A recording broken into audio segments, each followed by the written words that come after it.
significant economic than a conventional concrete dam. Okay, I think, Professor Jin, we have a lot of remaining questions, but unfortunately, the time is already overdue.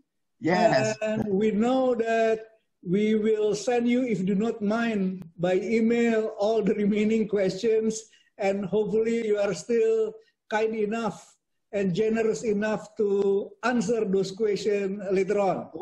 Okay. I'm very glad to introduce this technique and answer the questions from Indonesia colleagues. I'm very glad to be communicating with you. Of course. I'm very honored. Yes. I'm very honored to have a chance to discuss with the Indonesia colleagues. Thank you, Aris. Okay, so we know that in Beijing now it is almost 6 p.m. So maybe it is time for you to take a rest and continue with your time. And we would like to take a photo together, and that will be one of our documents in INACOL events, that we have a very special guest expert explaining about the Rockville concrete dam. Let's take a photo together. Okay. Please, everybody, open the camera, smile, and cheers. Cheers. Okay. Cheers. Thank you so much, Professor Feng Jin. Take a rest, and we will see you again next time. Good luck. Good afternoon. Good. Okay. Goodbye. Goodbye. Bye-bye. Thank you. Yeah. Oke, kalau begitu kita bisa bye-bye. Terima kasih buat Bapak Ibu sekalian yang sudah menyampaikan pertanyaan. Nanti Bu Anissa akan menyampaikan secara tertulis kepada Profesor Jin yang mudah-mudahan masih akan dijawab. Dan sekarang saya serahkan floor kepada Pak Joko untuk melanjutkan dengan kita jeda. Terima kasih. Lucky draw dulu, Pak. Oke, terima kasih Pak Firman. Bapak Ibu sekalian, kita redakan saraf-saraf kita dengan lucky draw. Silahkan Mas Irfan, tolong perwakilan dari Pak Tri. Nanti tolong Pak Tri bisa sampaikan kata stop. Nah, ini kita yang kuning dulu, Silakan pegang Pak Tri. Mas Irfan, siap-siap untuk menyampaikan kata stop. Nanti Bapak Ibu sekalian akan tertulis terdaftar di sini. Mulai dari Pak Abdul Ghani Maji sampai dengan di sini terdaftar ada 530 dan sampai Pak Suhartoyo. Silakan Pak Tri Bayu Haji. Ini berputar. Terus dilacak dia muter. Jadi kapan Pak Tri bilang stop, dia dapat lakinya, Pak. Stop. Wah, 246. Sebentar, ini namanya banyak sekali, jadi harus kita cek satu-satu. 246. Nah, 2 ditambah 4, 6. Iya. Angka cantik. Pak Soko saya sih nyekel. Jangan Pak TJW. Pak Joko masih mencari orang yang beruntung. 246. Insinyur Agus Aris Wibowo. Bukan Pak Aris Firman ini, tapi Agus Aris Wibowo. Coba tolong raise hand. Pak Agus Aris. Sebelum ini hilang, coba di unmute. Pak Agus Aris Wibowo. Ada Pak, hadir Pak. Hadir. Mana? Kita lihat. Yes. Wow. Dari mana Mas? Catur Bina Pak. Catur Bina. Boleh kesan-kesan 1 menit aja Pak Agus Aris Wibowo. Ya Pak, terima kasih atas ikut serta di dalam forum ini. Tentunya saya sangat senang sekali bisa bergabung di dalam forum yang sangat bermanfaat bagi kita semua, khususnya engineer-engineer di Indonesia. Terima kasih sebelumnya, Pak. Salam. Oke, terima kasih Pak Agus Haris Wibowo. Nanti panitia akan menyampaikan langsung ke alamat maupun Bapak bisa silaturahim. Tapi untuk 1 minggu ke depan dilarang ya Pak ya? Iya Pak. Karena sudah ada keputusan dari Menteri PUPR, semua gedung perkantoran PUPR ditutup selama 1 minggu ke depan. Ya, Pak. Bapak Ibu sekalian, kita lanjutkan agenda berikutnya. Silahkan Pak Firman untuk memimpin langsung. Makasih. Saya ingin memberikan kesempatan kepada Pak Eko, Prof. Eko dulu. Jika ada yang ingin dibahas sebagai discussion, Pak Eko. Apa Pak Eko masih monitor atau ada kesibukan lain? Coba Mas. Ya, tadi masih ada waktu, Pak. Prof. Ya. Siapa tahu lagi ada tamu. Iya, biasanya terus dipanggil. Kalau Pak Eko masih belum bisa hadir, mungkin kita lanjut dulu dengan sesi presentasi dari Pak Didi Jarwadi.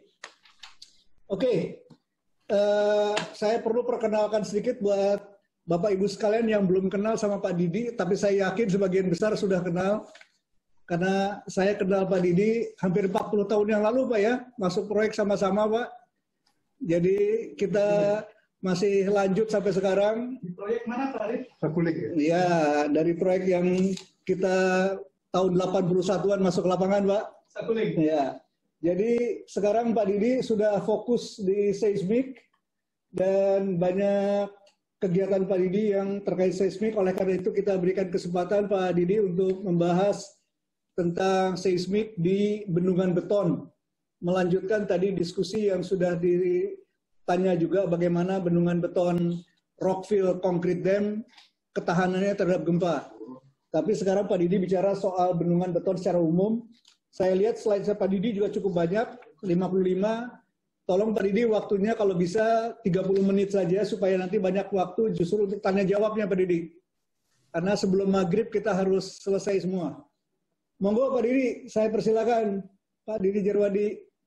Oke, terima kasih Pak. Izin untuk share screen.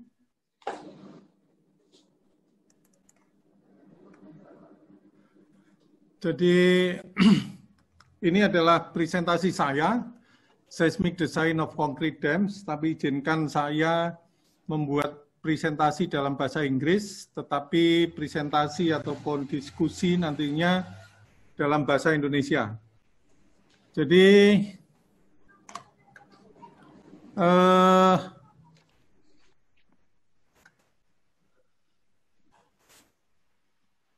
nah ini saya coba, ini adalah isi presentasi saya, Site Selection Concrete Dam, Seismicity Indonesia, Seismic Assessment Concrete Dam, Seismic Hazard Analysis untuk Concrete Dam, dan Dynamic Analysis untuk Concrete Dam. Saya mungkin agak cepat, ini Site Selection of Concrete Dam. Nah, yang perlu kita perhatikan untuk Site Selection itu adalah pertama topografi, yang kedua kondisi geologi dan fondasi bendungan, yang ketiga availability dari material, yang keempat earthquake zone, karena ini akan sangat menentukan layak tidaknya suatu bendungan beton dibangun di suatu area, dan juga tinggi dari bendungan. Lalu yang pertama itu adalah topografi, seperti gambar di bawah. Maaf. Seperti gambar di bawah, itu adalah bentuk U-shape lembah dengan kondisi batuan yang keras. Di sisi kiri dan kanan untuk abutment itu adalah tempat atau kondisi yang ideal untuk dilaksanakan suatu bendungan beton. Lalu geologi itu akan tergantung pada rock formasi atau formasi batuan dengan strength yang tinggi tentunya, dengan juga rock mass yang cukup besar, join yang jarang, dan fondasi itu adalah yang bisa menahan beban beton, bendungan di atasnya. Lalu yang ketiga, availability atau source material untuk konkrit itu harus dapat ditemukan dalam suatu jarak yang ekonomis, sehingga nanti harga keseluruhan dari bendungan itu akan bisa murah. Sehingga processing, baik dari blasting, lalu quarrying, lalu juga processing dengan screen dan lain sebagainya. Lalu yang terpenting itu adalah earthquake zone atau zona kegempaan dari suatu lokasi di mana bendungan itu akan dibangun. Nah, ini di Indonesia itu sudah ada peta gempa, sumber dan bahaya gempa yang diterbitkan terakhir di tahun 2017, dan sekarang kami juga baru melakukan beberapa kegiatan untuk pembuatan pedoman dan SNI, dan juga mempersiapkan untuk perubahan peta gempa pada tahun 2022 yang insya Allah nanti akan bisa kami selesaikan, karena banyak sekali hal yang baru seperti gempa besar di Palu dan gempa-gempa yang lainnya itu juga akan dapat memberikan perubahan dari zona kegempaan yang pernah dibuat sebelumnya. Lalu seismicity Indonesia, ini adalah gambaran gempa-gempa yang pernah terjadi di Indonesia dari tahun 1900 sampai dengan 2016. Data saya belum saya update, saya tambahin untuk tahun sekarang, jadi saya masih ngutang untuk 4 tahun. Tapi ini adalah seluruh gempa. Jadi kalau kita memisahkan biasanya di dalam desain, itu kita pisahkan hanya untuk gempa utama, dan ini adalah gempa utama yang ini dipakai untuk desain, jadi tidak seluruh gempa, dan kelihatan bahwa di seluruh Indonesia, kecuali di Kalimantan, itu adalah daerah dengan intensitas gempa yang cukup tinggi. Ini juga dibuktikan dari BMKG, data kegempaan itu setiap hari itu disampaikan, baik yang kecil maupun yang besar, di atas magnitudo 5, itu bisa kita peroleh datanya dengan berlangganan dari BMKG.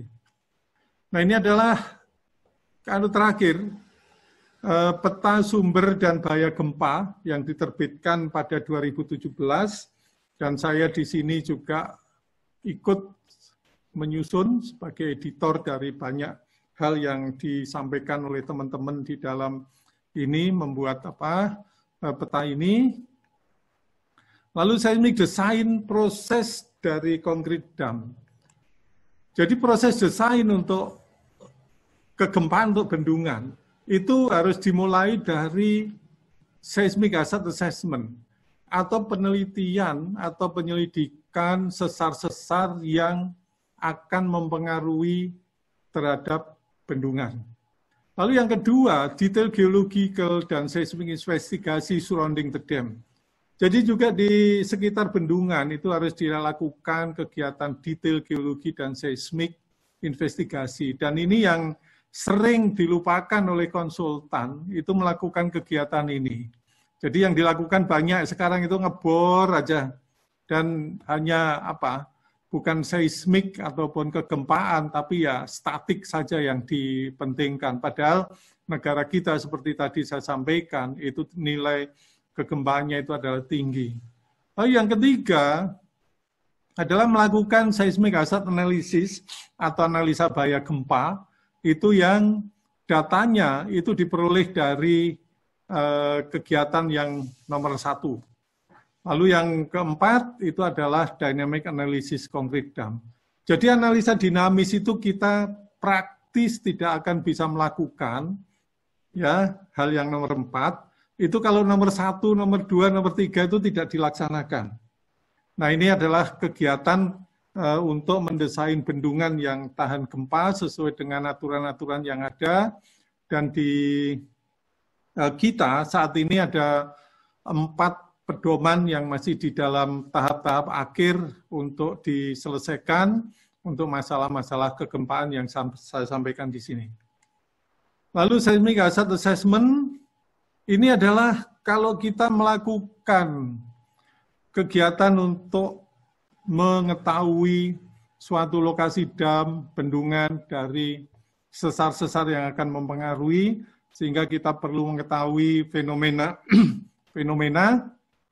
dari topografi. Kita bisa melakukan kegiatan untuk plotting dulu, baru nanti ke lapangan untuk melakukan suatu kegiatan investigasi di lapangan.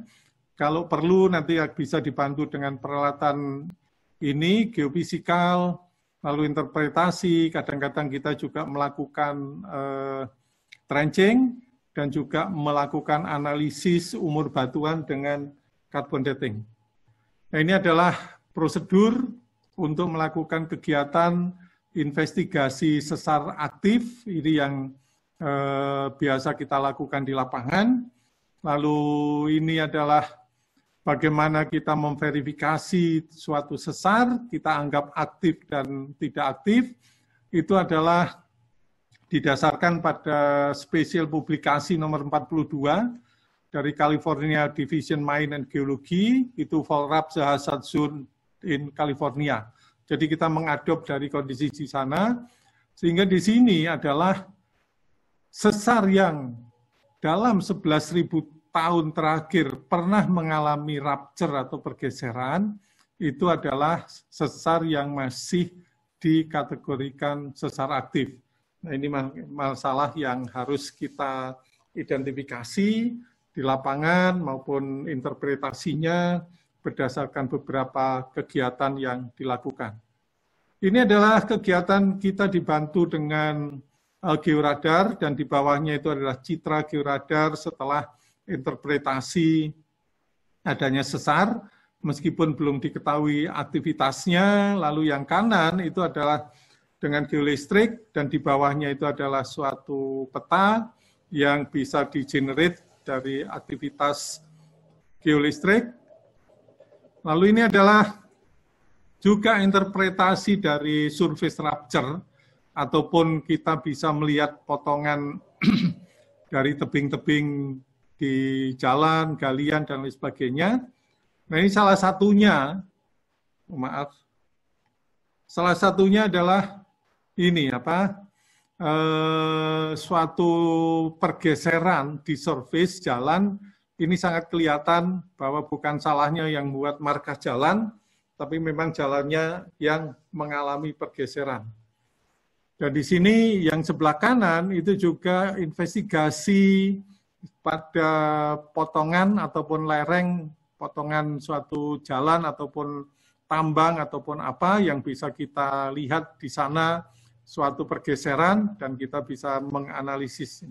Dan kalau kita lakukan kegiatan-kegiatan ini, kita bisa membuat suatu logging seperti gambar yang di bawah untuk mengidentifikasi sesar-sesar yang ada di sana, dan bisa dilakukan interpretasi kemudian untuk mencari aktivitas dari sesar tersebut.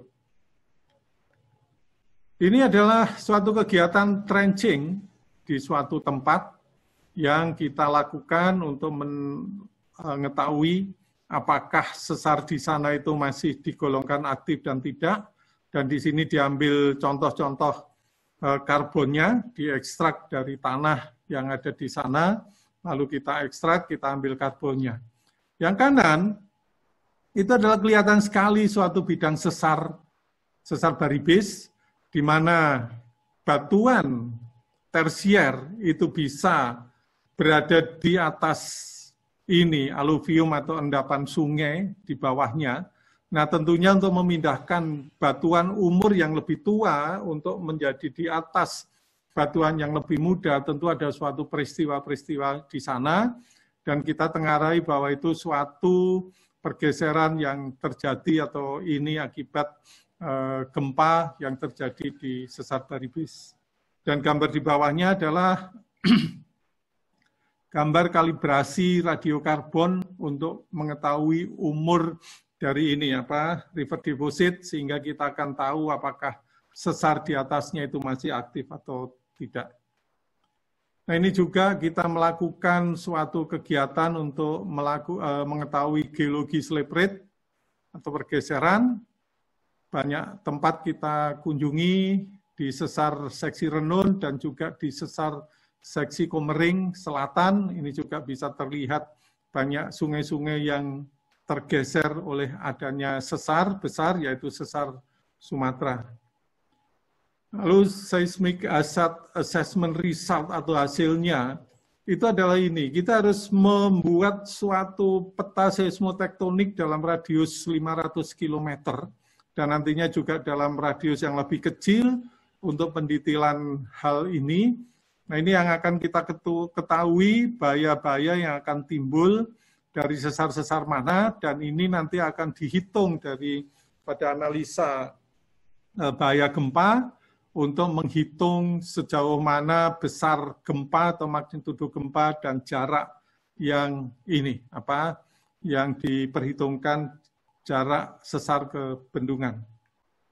Lalu ini adalah contohnya Toru, ini adalah kita bisa melihat slip rate-nya, lokasi bendungan, dan masing-masing slip rate.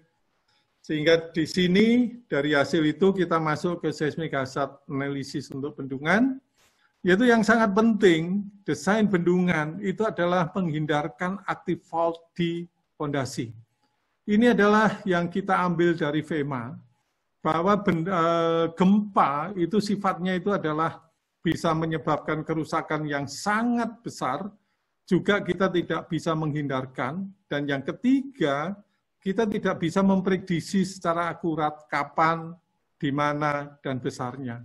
Sehingga kalau ini sudah given, apa yang kita lakukan adalah untuk meminimais risiko-risiko dari gempa. Jadi misalkan untuk fault rupture atau keberadaan sesar pada tapak atau pada fondasi bendungan itu harus dihindarkan. Di sini yang kedua, fault rupture, tsunami, lateral avalanche itu tidak ini. Likuifaksi itu sudah harus bisa dihindarkan pada waktu proses desain.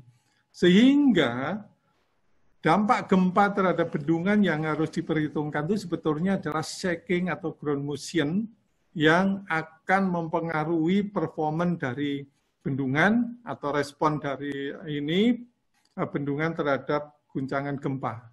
Ini adalah konsep bagaimana kita membuat bendungan. Yang paling penting itu adalah fault rupture itu harus dihindarkan. Jadi jangan sampai membuat bendungan terletak di atas sesar aktif. Ini adalah seismic parameter input yang kita perlukan adalah data gempa, lalu collecting dan processing seismic source modeling, model-model gempa yang akan kita perhitungkan, lalu fungsi atenuasi yang kita gunakan, logic tree, karena ada beberapa fungsi atenuasi, sehingga ada dengan logic tree kita nanti akan membuat suatu persentase metode mana yang akan lebih ini nilainya, bobotnya lebih besar dari metode yang lain, dan juga natural period dari bendungan. Ini adalah data-data yang kita perlukan untuk melakukan analisa bahaya gempa. Lalu kemudian kita ada 3 model gempa, yaitu model dari sesar dangkal, model dari ini subduksi, dan model dari gempa-gempa dalam atau gempa Benioff.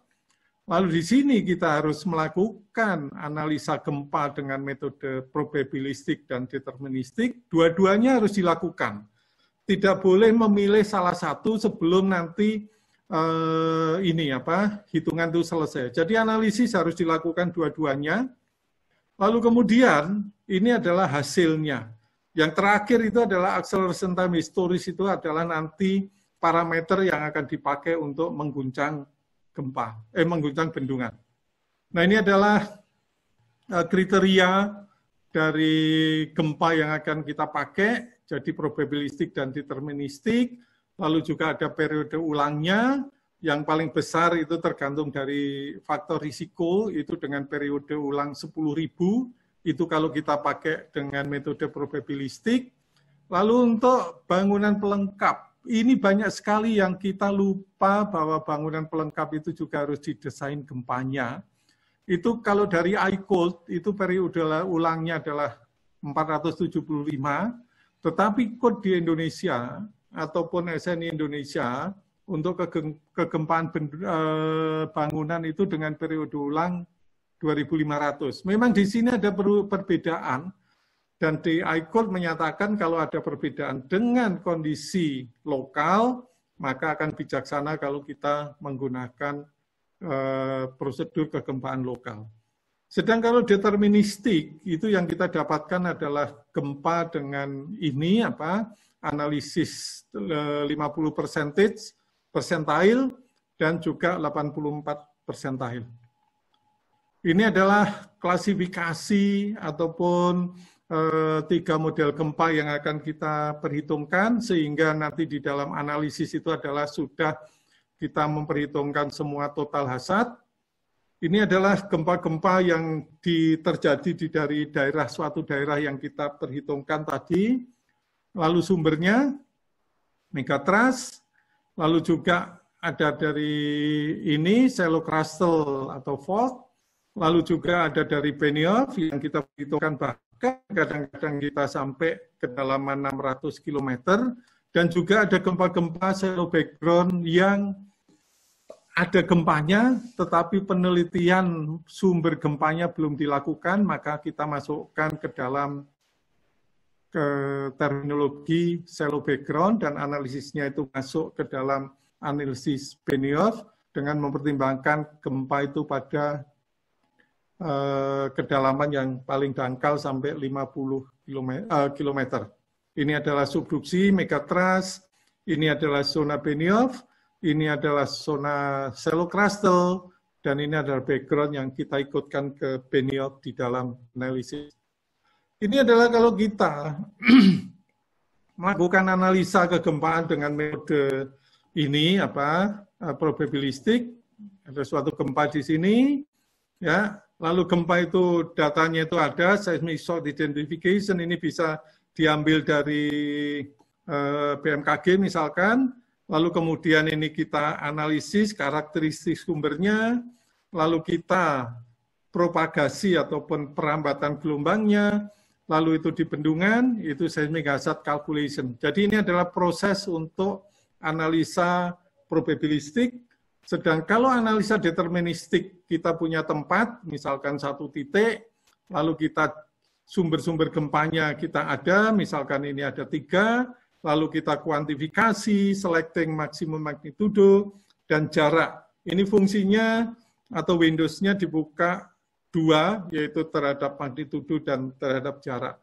Nah, sehingga kita bisa menetapkan momen pada 84 persentile dan radiusnya, dan ini adalah sebagai worst case skenario untuk suatu bendungan yang dibangun dekat dengan sesar aktif. Dan ini di dalam pedoman yang dibuat, itu dengan sangat jelas diberikan cara-cara melakukan analisis-analisis tersebut. Nah, ini adalah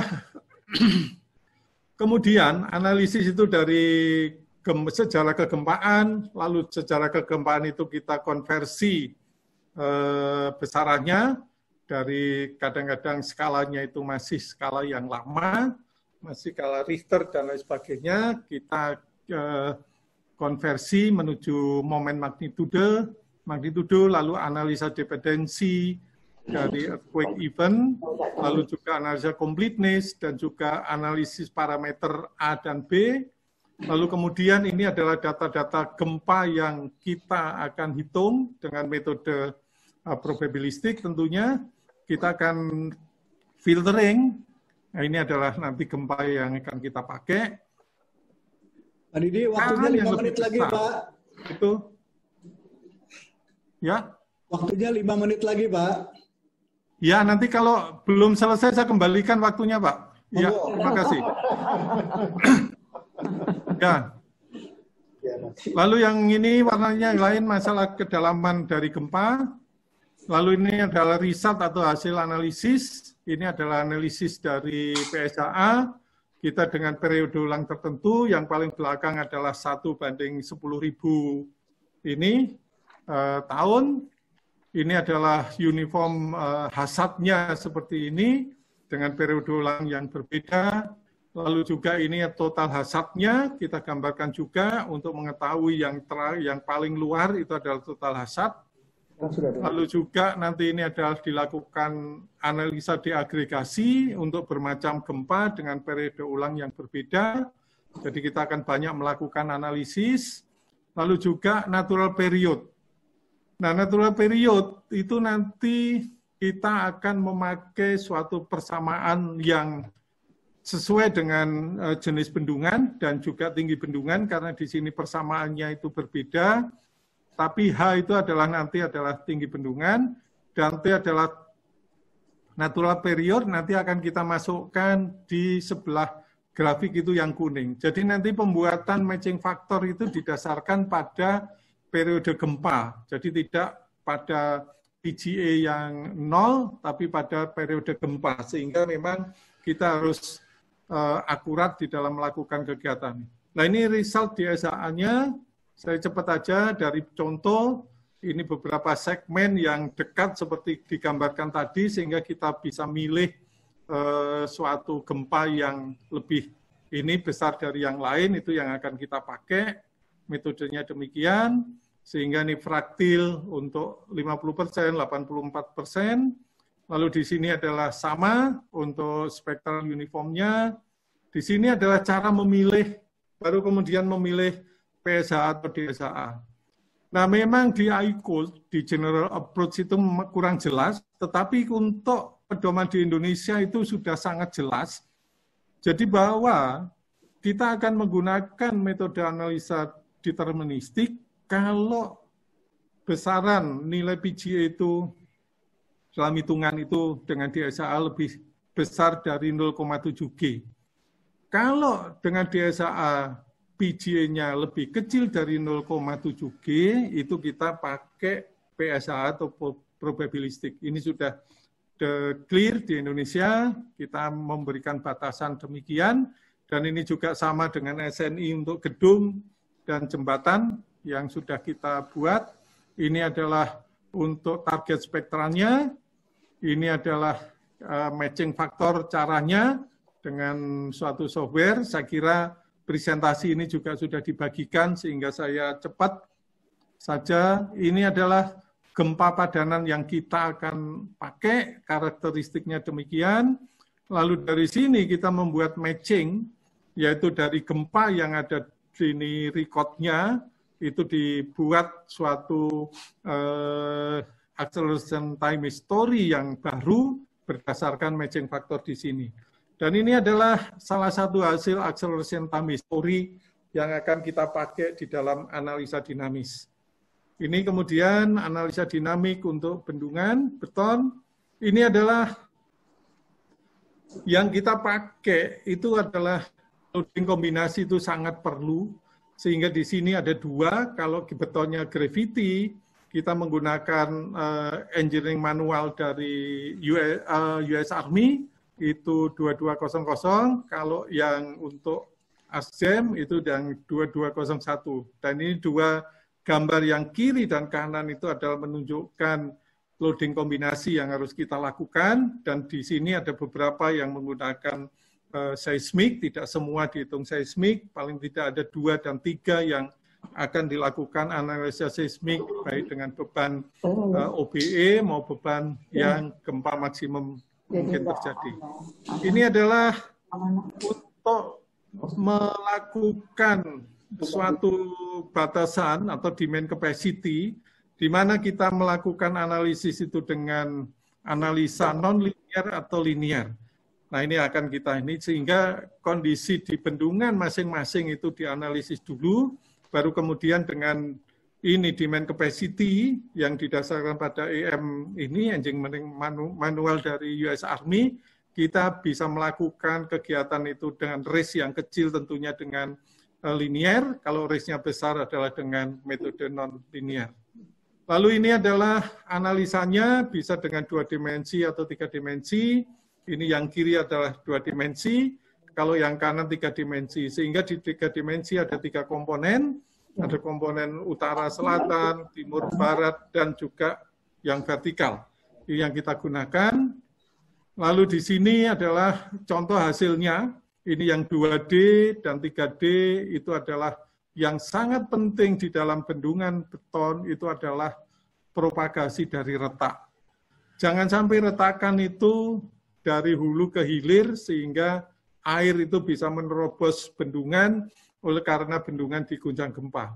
Dengan demikian, yang sangat penting nanti adalah memverifikasi apapun bahannya, apakah reinforced concrete, apapun RCC, ataupun seperti yang tadi konkret Rockfill Concrete Dam. Yang penting adalah evaluasi terhadap keruntuhan. Yang pertama untuk bendungan beton itu adalah crack. Kalau yang kedua adalah stability setelah gempa. Saya kira itu yang saya sampaikan. Terima kasih atas perhatiannya. Selamat sore. Wassalamualaikum warahmatullahi wabarakatuh.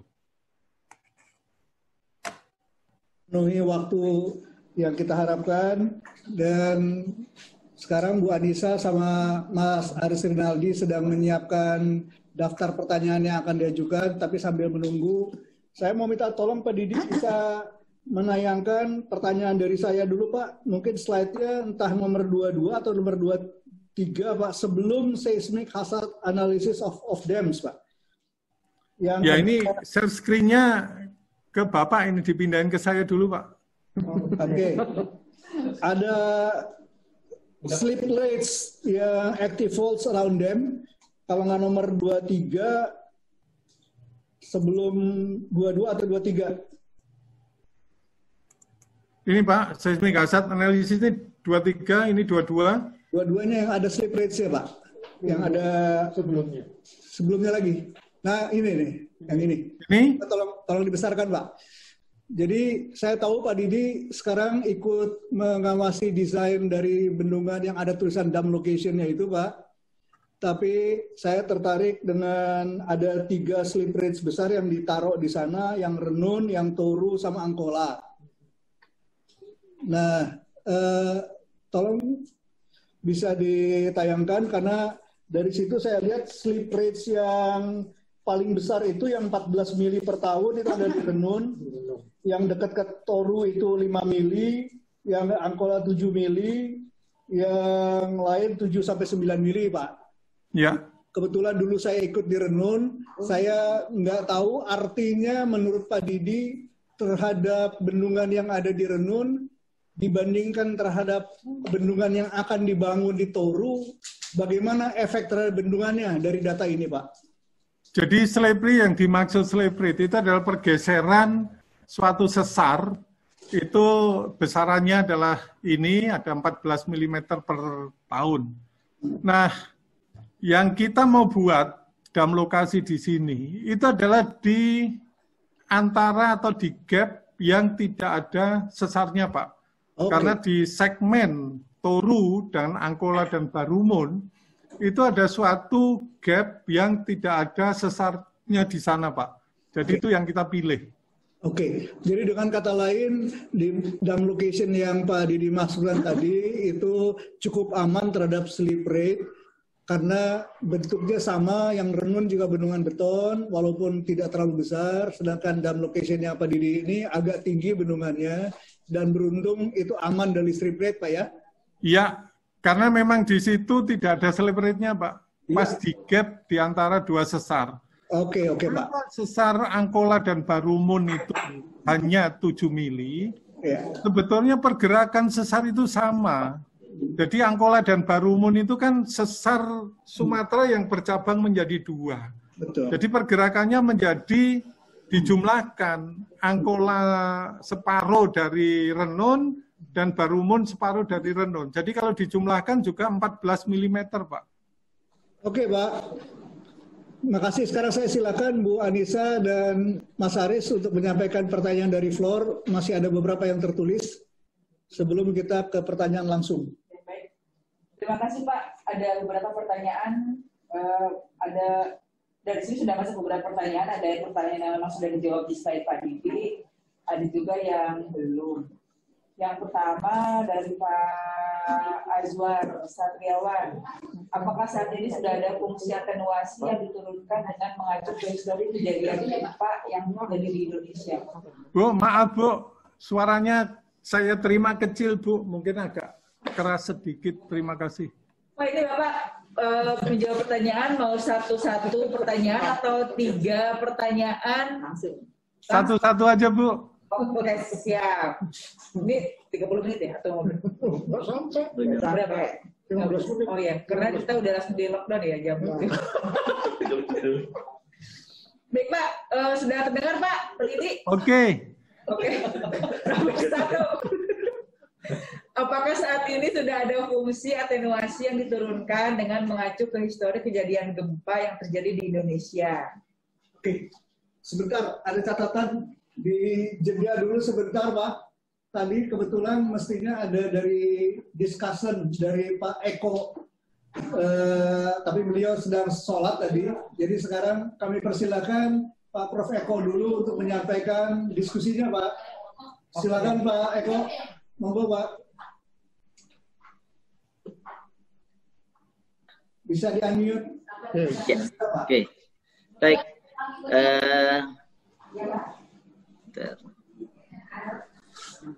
Bentar Pak, terima kasih. Saya mohon izin share presentasinya Pak. Sebentar Pak.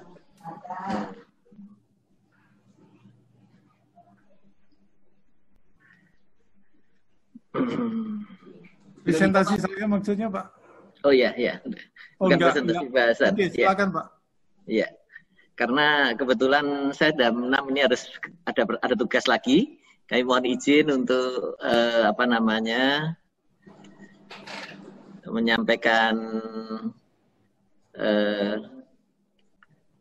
ya ini kena nih.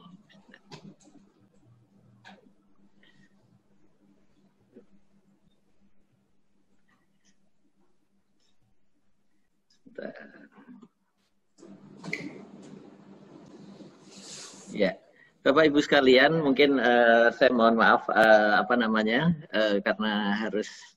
nanti harus segera ada tugas kembali. Maka ini kami menyampaikan saja apa hal-hal yang kami catat, kami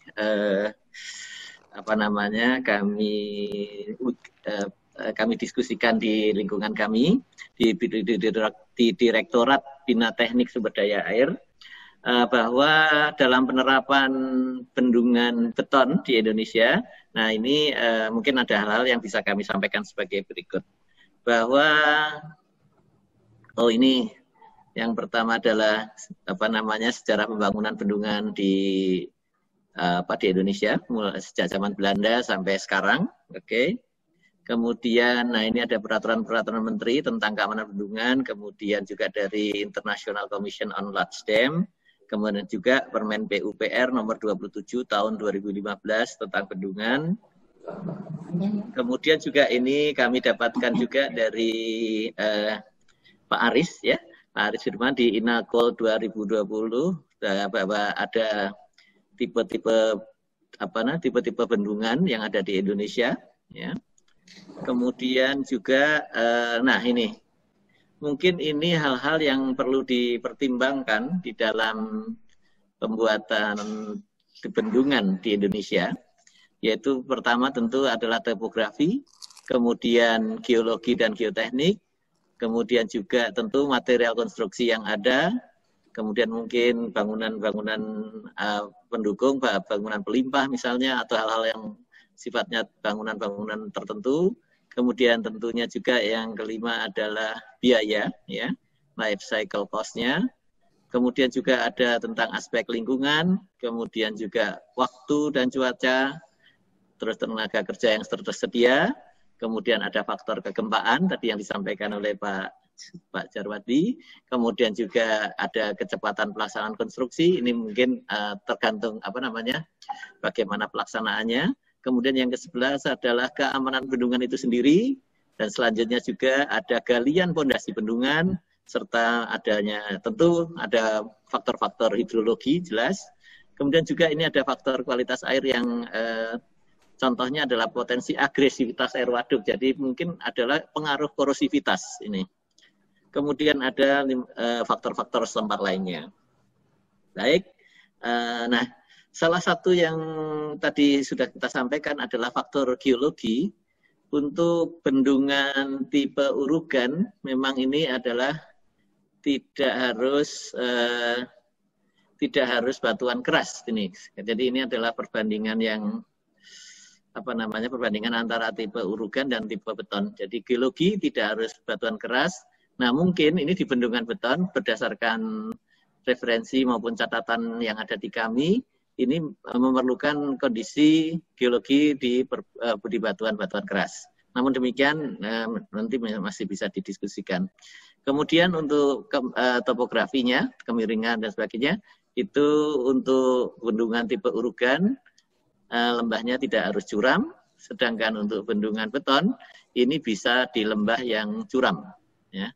Kemudian untuk material konstruksi, untuk material bendungan tipe urugan, dapat disesuaikan dengan ketersediaan di lapangan, sedangkan bendungan beton yang kami catat ini adalah spesifikasi materialnya juga lebih tinggi. Kemudian yang keempat untuk biaya, perbandingan biayanya, bendungan tipe urugan umumnya lebih murah jika menggunakan material setempat, artinya materi-material yang ada bisa dimanfaatkan. Sedangkan bendungan beton itu umumnya lebih mahal, namun bisa lebih murah untuk kasus tertentu karena spillway bisa bersatu dengan tubuh bendungan. Ini misalnya demikian. Kemudian waktu lebih lama ya untuk bendungan tipe urugan. Namun untuk tipe yang concrete face rockfill dams ini juga bisa menjadi lebih cepat. Sedangkan bendungan beton bisa lebih cepat. Nah, ini salah satu keuntungannya. Nah, kemudian faktor kegempaan, bendungan urugan ini lebih detail atau lentur, sehingga kriterianya bisa berdasarkan deformasinya. Sedangkan bendungan beton umumnya jelas juga adalah lebih rigid, sehingga kriterianya berdasarkan pada tegangan dan retakan. Selanjutnya, nah di sini adalah juga perbandingan pemilihan tipe urugan tadi, tipe bendungan. Yang pertama, berdasarkan catatan kami, bendungan urugan lebih banyak diterapkan, terutama karena faktor adaptasi bendungan tipe ini lebih fleksibel. Ya, jadi bendungan dengan tipe ini, tipe urugan itu lebih fleksibel terhadap pengaruh aktivitas kegempaan, sehingga potensi keamanan bangunannya juga lebih tinggi. Kemudian yang kedua, kenapa bendungan urugan lebih murah diterapkan di sebagian besar wilayah Indonesia? Karena ketersediaan material di lapangannya. Ya. Mungkin juga tidak semuanya demikian, namun yang kami catat juga adalah bendungan urugan lebih murah karena berdasarkan ketersediaan materialnya di lapangan. Kemudian yang ketiga adalah berdasarkan faktor geologi, di Indonesia bendungan urugan lebih banyak dipilih karena tipe pondasinya lebih banyak tanah lunak dibandingkan tanah keras. Ya. Selanjutnya, isu-isu terkini dalam penerapan rockfill concrete dam di Indonesia, bahwa yang pertama adalah permasalahan geologis tadi, yaitu terutama pada dukungan fondasinya. Kemudian yang kedua, kita masih terbatas di dalam keahlian untuk terutama di bidang concrete dams. Ya. Nah, kemudian juga mungkin masih kurangnya kita atau masih lemahnya kita di dalam concrete quality control. Misalnya pemilihan bahan bakunya, misalnya semen, agregatnya, aditif dan lain-lainnya. Kemudian juga kontrol untuk hidrasinya, ya hidrasi panas ya. Nah di sini contohnya adalah misalnya ada suhu beton awalnya, atau kemudian juga tipe dari semen, kemudian juga tipe pemadatan atau curingnya, atau kemudian juga urutan kelanjutan dari penyaluran dari cairan beton tadi, dari batching plant ke site-nya, dispatch management. dispatch management. Kemudian juga ada mungkin adalah kompaksi ketika penyaluran dari cairan beton tadi. Ini juga perlu menjadi perhatian. Kemudian juga ada masalah lagi yaitu tentang rockfill concrete dam ini adalah berdasarkan materi yang dibutuhkan adalah beton dengan jenis SCC atau self compacting concrete. Di sini mempunyai keunggulan kuat tekannya lebih tinggi dibanding dengan beton biasa. Namun harga produksi di Indonesia masih 2 kali lipat lebih tinggi. Ini catatan dari Pak Bambang Buritno 2013. Kemudian juga peningkatan nilai ekonomis perlu dikaji agar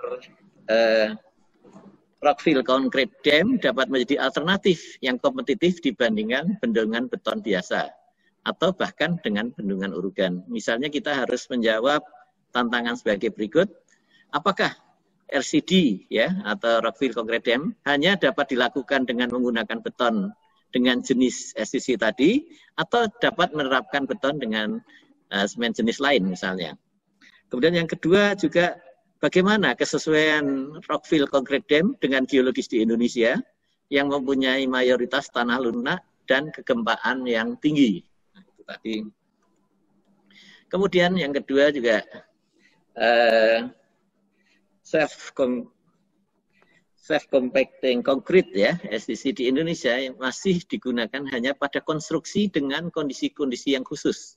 Sehingga dibutuhkan SNI, Standar Nasional Indonesia tentang Beton yang baru ya. Jadi dibutuhkan Standar Nasional Indonesia Beton yang baru, terutama terkait dengan mix desainnya dan beberapa tantangan sebagai berikut. Misalnya adalah bagaimana mengontrol mutunya dan keseragamannya dengan adanya urukan batu misalnya. Kemudian yang kedua, bagaimana memastikan void atau pori-pori urukan batu yang cukup terisi oleh beton. Kemudian yang ketiga misalnya bagaimana menentukan gradasi ukuran urukan batu dan memproduksinya. Kemudian yang keempat adalah bagaimana mendesain campuran agar hasil akhir mutu beton rockfill concrete tadi tercapai. Nah, di sini juga apakah kriteria keseragaman mutunya sama dengan kriteria beton yang sudah ada. Selanjutnya, isu-isu yang terkini dengan adanya desain concrete dam ini, yaitu tentunya perlu dibuatkan semacam pedoman yang sementara ini juga masih belum ada mungkin yang tentang pembangunan concrete dam ini. Tadi sudah ada tawaran dari Profesor Jin Feng tadi, sehingga mungkin ini menarik untuk kita tindak lanjuti. Kemudian juga skill para konsultan ini juga harus ditingkatkan bagaimana untuk mendesain dan juga mengawasi pekerjaannya nanti di concrete dam. Kemudian yang ketiga, yang ini tadi sudah disampaikan juga adalah seismic hazards atau analisis untuk bahaya seismik ini, bahaya yang disebabkan oleh seismik harus dilakukan, ya, harus bisa dilakukan. Artinya bisa dilakukan dengan sebaik-baiknya atau seteliti mungkin dalam rangka penerapan atau dalam rangka desain concrete dam. Kemudian mungkin ada hal-hal metode analisis yang belum kita ketahui. Misalnya ini ada istilah demand capacity ratio. Nah, ini bagaimana ini di concrete dam ini ada di salah satu reference yang menyatakan demikian. Nah, ini mungkin hal-hal yang ini belum diketahui, mungkin harus kita dalami juga. Nah, kemudian juga tantangan tentang desain, tantangan seismik ya, hal-hal yang sifatnya seismik pada desain dari concrete dam adalah ketersediaan data. Ini sangat menentukan untuk pelaksanaan metode ini. Tetapi menurut BMKG, ketersediaan data yang sudah baik baru mulai sejak tahun 1990. Nah, berdasarkan kondisi tersebut, maka terdapat tantangan untuk menentukan beberapa hal sebagai berikut, yaitu satu, apakah bendungan beton untuk perencanaannya harus time series analysis misalnya. Nah, ini nanti juga mohon pendapat juga dari pencatatan gempa, hasil pencatatan, atau gempa-gempa yang mungkin tiruan atau hal-hal yang sifatnya pseudo ya, pseudo earthquake atau itu. Kemudian atau masih diperbolehkan jika menggunakan respons spektra atau istilahnya catatan-catatan adanya spektrum gempa yang di lokasi tersebut, misalnya dari tanah dan lain-lain yang sudah tercatat. Nah, yang kedua, apakah masih masih diperlukan perhitungan kembali terhadap stabilitas geser dan guling dengan koefisien gempa yang didapat tersebut. Ya, ini adalah suatu tantangan-tantangan yang tantangan pemikiran untuk ke depan dalam rangka penerapan teknologi bendungan beton. Kemudian juga Bapak dan Ibu tadi, perhitungan tadi juga sebetulnya sudah terangkum dalam SNI 1726 2012 tentang tata cara perencanaan ketahanan gempa untuk struktur bangunan gedung dan non-gedung berdasarkan penjelasan terkait seismic design of concrete dam. Nah, di sini berarti dengan kaitannya tentang desain concrete dam tadi berdasarkan seismic analysis, maka diperlukan updating terhadap SNI tersebut agar pengguna lebih dapat memudahkan pelaksana, terutama terkait beberapa hal, yaitu misalnya ini ya, mohon maaf tadi juga sudah disampaikan, namun ini menjadi catatan kita bersama bahwa safety evaluation earthquake di atas 0,7 G harus menggunakan misalnya deterministic seismic hazard assessment, dan jika di bawah 0,7 G maka harus probabilistic seismic hazard analysis. Ini adalah contoh-contoh catatan tadi. Kemudian juga bagaimana kriteria operating basis earthquake untuk bendungan beton. Kemudian juga, nah ini juga yang sudah biasa kita lakukan, kapan kita menggunakan analisis 2 dimensi dan 3 dimensi dari perencanaan pembangunan beton dam tadi. Nah, demikian mungkin yang bisa kami bisa kami rangkum di dalam tadi pembahasan tadi yang disampaikan oleh Profesor Chin Peng dan juga tadi Pak Jarwadi yang banyak memberikan masukan hal tersebut, dan ini semua mungkin banyak kekurangan yang kami catat-catat tadi, sehingga mudah-mudahan ini memberi masukan atau memberikan jalan untuk pelaksanaan ke depan. Demikian yang bisa saya sampaikan. Saya mohon maaf karena kebetulan ada tugas selanjutnya. Terima kasih atas kesempatannya. Wassalamualaikum warahmatullahi wabarakatuh. Kami kembalikan kepada. Waalaikumsalam warahmatullahi wabarakatuh. Mungkin yang saya bisa catat di sini bahwa memang masih banyak PR untuk kita dalam rangka melanjutkan apa yang kita bahas hari ini, baik dari segi tindak lanjut untuk menyusun pedoman jika diperlukan, bahkan juga kalau ada SNI yang diperlukan. Tapi kami percaya bahwa Direktorat Bina Teknik bisa bekerja sama dengan KNIBB untuk memecahkan semua sisa-sisa PR yang harus kita lakukan, Pak. Ya, baik. Mari Insya Allah tindak lanjutin supaya apa yang kita bahas hari ini bisa diadaptasi di Indonesia, begitu, Pak. Ya, baik, Pak. Terima kasih banyak, Pak Eko. Terima kasih. Mohon izin, Bapak. Assalamualaikum warahmatullahi wabarakatuh. Ya. Waalaikumsalam warahmatullahi wabarakatuh. Saya persilakan dilanjutkan oleh Bu Anissa sama Pak Aris. Kalau pertanyaan ke Pak Didi masih ada beberapa menit ya. Silakan. Mungkin ini saja ya.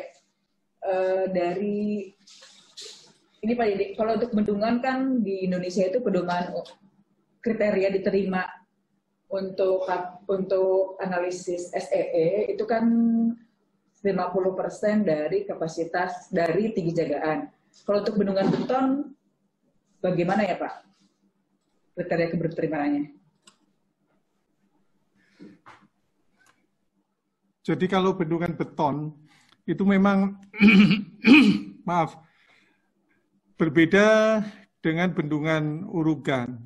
Jadi kalau di bendungan beton itu bukan dari deformasi seperti yang ada di dalam ini, di dalam bendungan tipe urugan untuk acceptance-nya, tetapi di bendungan beton adalah deformasi fondasi setelah terjadi gempa, itu yang pertama. Yang kedua, itu adalah retakan yang akan terjadi.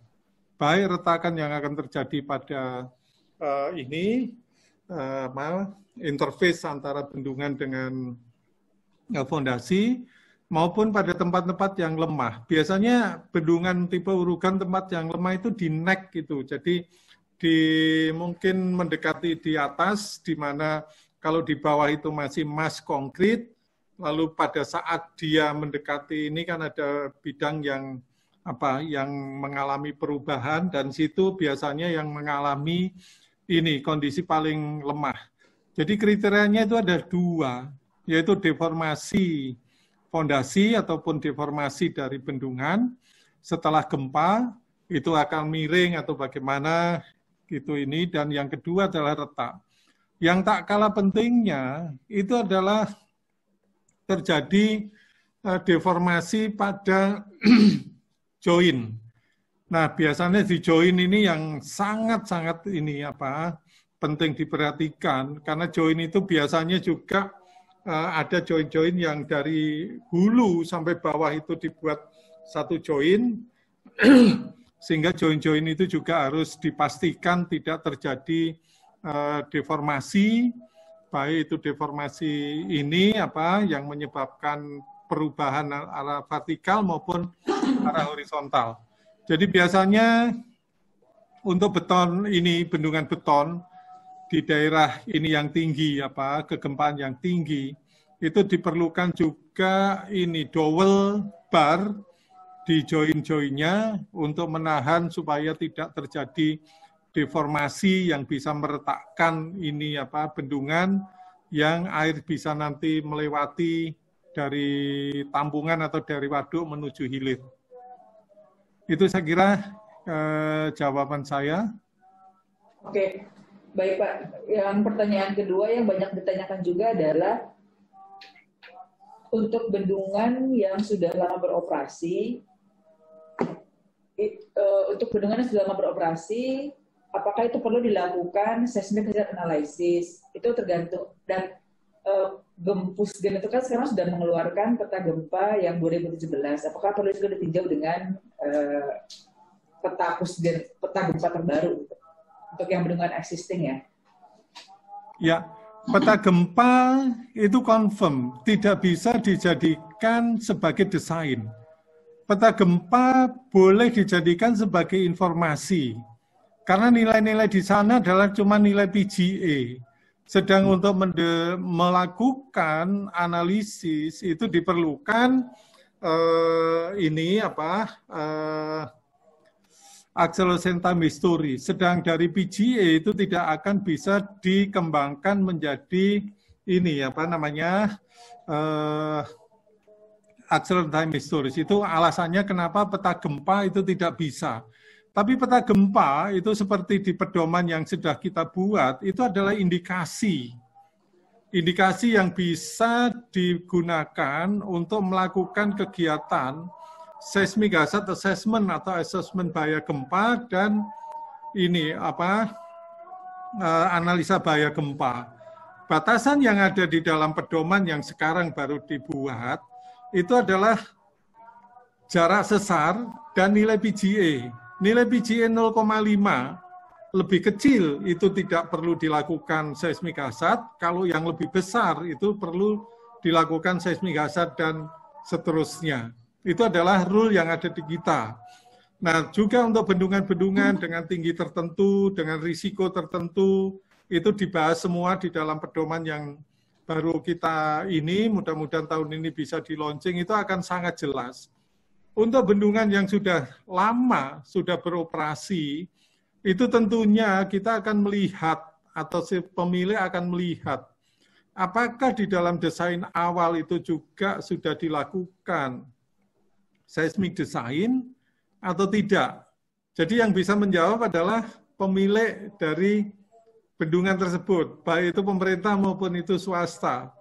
Nah, kalau belum, sebaiknya juga dilakukan. Tetapi kalau sudah, itu bisa dicek apakah cara-cara yang digunakan itu sesuai dengan cara-cara modern yang akan dibuat di dalam pedoman kita. Memang sampai saat ini pedoman untuk melakukan kegiatan seismic hazard assessment maupun analisis kan kita belum punya. Yang kita ada itu adalah cara melakukan analisa dinamik. Tetapi analisa dinamik, bahannya untuk melakukan analisa dinamik itu belum pernah ada pedomannya. Makanya dengan nanti pedoman yang mungkin bisa diselesaikan tahun ini, itu akan lebih jelas ini perjalanan bagaimana kita melakukan atau pemilik ataupun ini pengelola bendungan itu melakukan kegiatan-kegiatan untuk kegiatan seismik. Saya kira itu jawaban saya, Bu. Makasih Pak Didi. Kelihatannya waktu juga yang membatasi kita karena sebentar lagi sudah azan. Sekali lagi kami semua mengucapkan banyak terima kasih kepada Pak Didi yang sudah men-sharing beberapa hal yang penting terkait dengan seismik, analisis atau isu terkait untuk bendungan beton, dan sebetulnya bisa digunakan juga untuk bendungan urukan. Kalau ada pertanyaan-pertanyaan yang tadi belum terjawab, seperti tadi, tolong Bu Anissa sama Mas Aris juga compile untuk disampaikan ke Pak Didi. Nanti insya Allah bisa kita sampaikan jawaban tertulis dari Pak Didi kepada para penanya. Sekali lagi, mungkin kita selesaikan acara ini, dilanjutkan dengan penarikan, masih ada 2 lagi. Laki drawnya Pak Tri, ya, ya, monggo Mas Ustaz, bisa diundi. Nanti dilanjut seperti tadi oleh Pak Tribayu, ya, untuk mencari siapa yang beruntung bisa dilihat tabelnya. Ya, yang putih ya. Yang ini dulu. Boleh. Tabel. Daftar namanya dulu. Daftar nama orangnya. 1 sampai 200. Ini apa itu? Dipa. Oh, ini pada Dipa.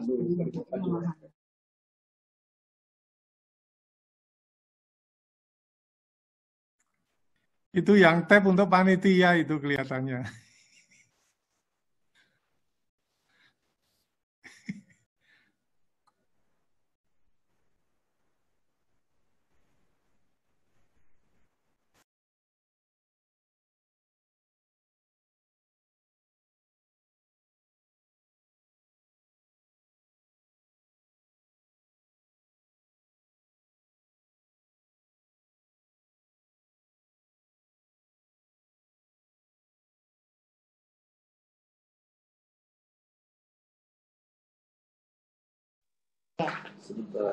Mudah-mudahan tidak meleset. Langsung kepada pemenang 162. 162 Ibu Entin Hendartin. Ibu Entin Hendartin. Silakan tunjuk tangan Ibu Entin. Mudah-mudahan masih ada. Sudah hilang. Kalau udah hilang berarti ini. Kalau udah hilang berarti bukan rezekinya. Bukan rezekinya katanya. Ada. Oke, sekali lagi. Diulang lagi. Ada. Ada? Untuk. Siap. Ada Pak, nggak pakai kerudung. Ada Bu, ada. Ada nggak pakai kerudung. Ada. Iya, makasih. Apa Oppo A53 Bu? Nanti Alhamdulillah. Sama Bu Anissa. Ya. Alhamdulillah, makasih. Doanya terkabul Bu, habis sholat Bu. Terima kasih, terima kasih. Baik. Sekarang yang paling besar. Hadiah berikutnya bukan HP lagi, tapi sudah tab Galaxy. Galaxy Tab A. Oke, saya boleh lah. Ya, stop. 357. Sebentar. Silakan, 357. Bentar Pak, 357. Sabar. Bapak Muhsin. Pak Muhsin. Tolong. Ini. Mudah-mudahan lagi sholat juga enggak?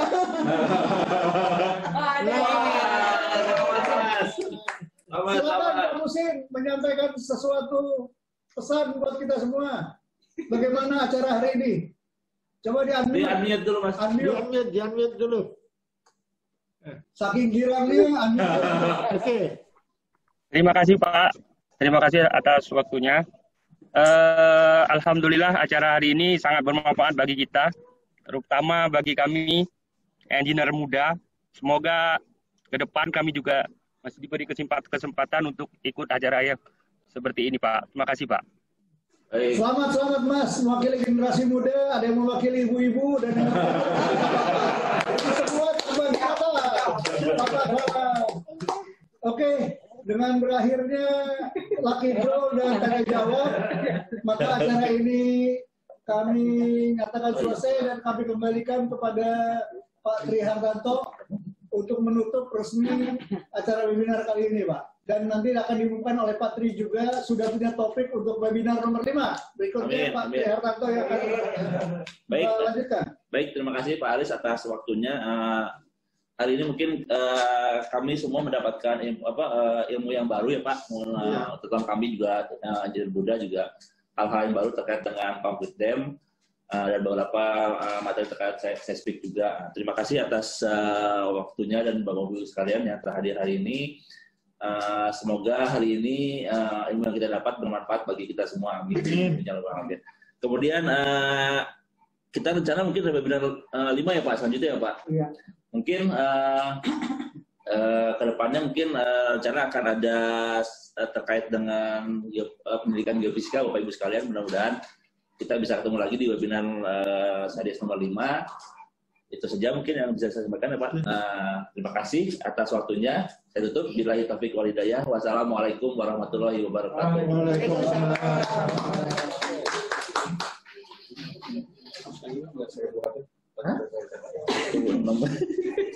Lucu. Gunting dari mana itu? Kurang tahu saya. Mungkin BWS apa ya? Dari Citarum. Citarum ya? Namanya.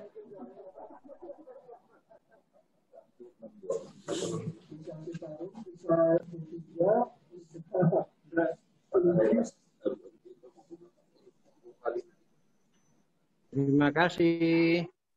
Wah, ini rumah saya nih, Sutami nih. Nah. Terima kasih semuanya.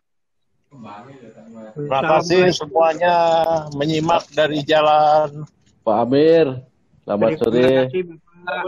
Terima kasih semuanya. Pak Diwakar, saya di Bali. Terima kasih. Bali. Diwakar. Baik. Terima kasih. Selamat sore. Terima kasih. Pak Diwakar. Baik. Assalamualaikum warahmatullahi wabarakatuh. Waalaikumsalam Pak Amir. Waalaikumsalam warahmatullahi wabarakatuh. Assalamualaikum warahmatullahi wabarakatuh. Terima kasih Bapak-Bapak senior semuanya. Atur nuwun. Atur nuwun. Terima kasih. Terima kasih. Terima kasih semua. Terima kasih. Terima kasih Bapak Ibu atas ilmunya. Terima kasih juga. Assalamualaikum. Terima kasih. Terima kasih Bapak Ibu semua. Assalamualaikum. Terima kasih Bapak Ibu semua. Assalamualaikum. Assalamualaikum. Assalamualaikum. Halo. Assalamualaikum. Iya. Gimana ini posisi? Ya. Hah? Belum. Besok langsung tab dapatnya. Ya bagus nih bang. Oh, di Bali ada acara apa ini? Wah, transit aja nih. Nginep. Nggak nginep. Oh, ada pesawat malam sekarang? Oh. Wah ya dah, selamat. Ini mau hari raya nih di Bali ini ramai sebetulnya nanti nih. Galungan. Ya. Di Denpasar nih, baru dari lapangan. Baru dari ini tadi ke lapangan proyek. Ada supervisi tadi. Mau ada ya. Apa rombongan? Oh. request juga. Ya ada. Ya, cari waktu nanti baliknya agak lama bisa ketemu nanti. Ya. Ye. Nuwun. Ye.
Awas hati-hati.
Seru. Pak Diwakar jadi topik terus. Woi, Bali gimana? Aman, aman semua. Bayangan 500 peserta. Ya, tempat yang sepi banyak yang tumbang. Wih. Perawat-perawatnya? Oh, yang sedang aktif sekarang. Yang kayak Asri dulu itu ya? Ya, ya.